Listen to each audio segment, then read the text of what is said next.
ഒരിക്കൽ ഒരു തത്വജ്ഞാനിയായ മനുഷ്യൻ ഒരു മയ്യത്തുമായി പോവുകയാണ്. ഒരു ജനാസയുടെ കൂട്ടത്തിൽ ഇങ്ങനെ സഞ്ചരിച്ചു കൊണ്ടിരിക്കുമ്പോൾ കുറെ ആളുകൾ ആ മയ്യത്തിനെ കുറിച്ച് ഓർത്ത് ദുഃഖിക്കുകയും കരയുകയും വിഷമിക്കുകയും ഒക്കെ ചെയ്യുന്നത് കണ്ടപ്പോൾ അദ്ദേഹം പറഞ്ഞു, നിങ്ങൾ ഈ സമയത്ത് നിങ്ങളെക്കുറിച്ച് ഓർക്കുകയും നിങ്ങളെക്കുറിച്ച് ഓർത്ത് വ്യസനിക്കുകയും ദുഃഖിക്കുകയും ചെയ്തിരുന്നുവെങ്കിൽ അത് എത്രമാത്രം ഫലപ്രദമായനെ. എന്നിട്ട് ആ തത്വജ്ഞാനി പറഞ്ഞു, ഈ സമയത്ത് ഈ മനുഷ്യൻ ഇപ്പോൾ യാത്രയാവുകയും അതിഭയാനകരമായ 3 ഘട്ടങ്ങൾ തരണം ചെയ്യുകയും ചെയ്തിരിക്കുകയാണ്. അതിലൊന്ന്, മലക്കുൽ മൗത്ത് അസ്റായീൽ അലൈഹിസ്സലാത്തു വസ്സലാമിനെ കണ്ടുമുട്ടുക എന്ന ഭയം ഇനി ഈ മനുഷ്യനില്ല. ആ കടമ്പ കഴിയും.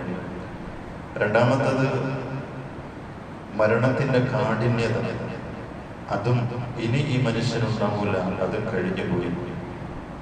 മൂന്നാമത്തത്, അന്ത്യം മോശമായി പോകുമോ എന്നുള്ള ഭയം.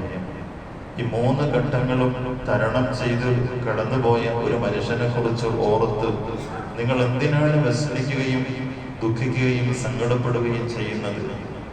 ഇനി നിങ്ങളെക്കുറിച്ച് ഓർക്കുകയും കരയുകയും ചെയ്യേണ്ട സമയമാണ്. നിങ്ങൾക്ക് മരണം വരാനുണ്ട്. ഈ പറഞ്ഞ 3 ഘട്ടങ്ങളും വരാനുണ്ട്. അതൊക്കെ തരണം ചെയ്യാനുണ്ട്. ഈ കാര്യങ്ങളെ കുറിച്ച് ഓർത്ത് നിങ്ങളുടെ ജീവിതം മെച്ചപ്പെടുത്തിയിരുന്നെങ്കിൽ എത്ര നന്നായേനെ എന്നാണ് ഈ തത്വജ്ഞാനി ആ മനുഷ്യനോടും അതിലൂടെ നമ്മളോട് ഓരോരുത്തരോടും പറഞ്ഞു തരുന്നത്. നമുക്ക് മരണം വരാനുണ്ട്, ഇന്നല്ലെങ്കിൽ നാളെ അത് കടന്നു വരും. അപ്പോ പുഞ്ചിരിച്ചവരായി സന്തോഷിച്ചവരായി ഈ 3 അവസ്ഥകളും തരണം ചെയ്ത് പടച്ചറത്തമ്പുരാനിലേക്ക് എത്താനുള്ള നന്മകളാണ് നമുക്ക് ഓരോരുത്തർക്കും ഉണ്ടാവേണ്ടത്. അതിനായി അല്ലാഹു തൗഫീഖ് നൽകട്ടെ. സുബ്ഹാനല്ലാഹി വബിഹംദിഹി, സുബ്ഹാനകല്ലാഹുമ്മ വബിഹംദിക, അഷ്ഹദു അല്ലാ ഇലാഹ ഇല്ലാ അൻത, അസ്തഗ്ഫിറുക വഅത്തൂബു ഇലൈക്.